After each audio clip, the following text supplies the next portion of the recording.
பெரும் நிம்மதி பெறாங்க. இப்ப சையத் நகர் ஃபர்ஸ்ட் மெயின் ரோட்ல இருந்து நார்த் உஸ்மான் ரோடு போறதுக்கான டைரக்ட் பைபாஸ் மாதிரி ஆயிடுது. இது வந்து ஒரு 3 நிமிஷத்துல இங்க ஏறி அங்க இறங்கிடலாம். இதே நீங்க கீழே ஃபர்ஸ்ட் போற மாதிரி இருந்தா 40 நிமிஷம் 50 நிமிஷம் ஆகும் டிராபிக்ல. மக்களுக்கு நல்ல ஒரு யூஸ்ஃபுல்லான ஒரு பிரிட்ஜ் அந்த மாதிரி இருக்கு. அது இந்த பிரிட்ஜுக்கு என் தந்தையார் பேர் வச்சு எனக்கு கூடுதல் சிறப்பு. எங்க குடும்பத்துக்கு ஒரு பெரிய அங்கீகாரம் மாதிரி.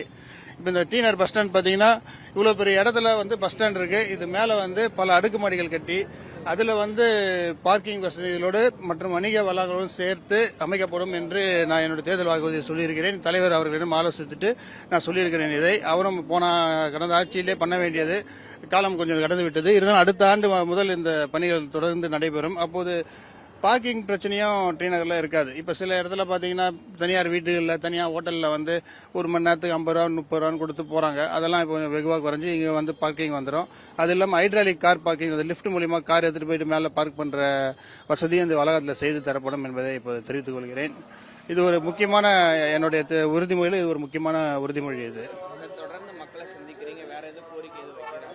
இல்ல, கோரிக்கை நிறைய வருது. இங்க டீனர் பொறுத்த வரைக்கும் இப்ப சிஎம்எல்ஆர் வேலை வந்து மெட்ரோ ட்ரெயின் ஃபேஸ் 2 வேலை வந்து அதிகமா போயிட்டு இருக்கு. அதுவும் ஆற்காடு ரோடு வடபழனி அந்த ஏரியாக்கள்ல பாத்தீங்கன்னா இப்ப போக்குவரத்து நெரிசல் அதிகமா இருக்கு. அந்த வேலை வந்துட்டு இருக்க வாசி.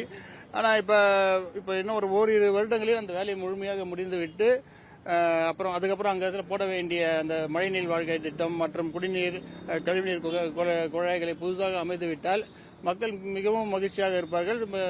இந்த அங்கத்துல ஒரு பாலமும் இப்போதைக்கு ஐடியா பண்ணிட்டு இருக்கோம். இந்த பாலமும் கட்டி முடிக்கப்பட்டால் டீனர் நீட் அண்ட்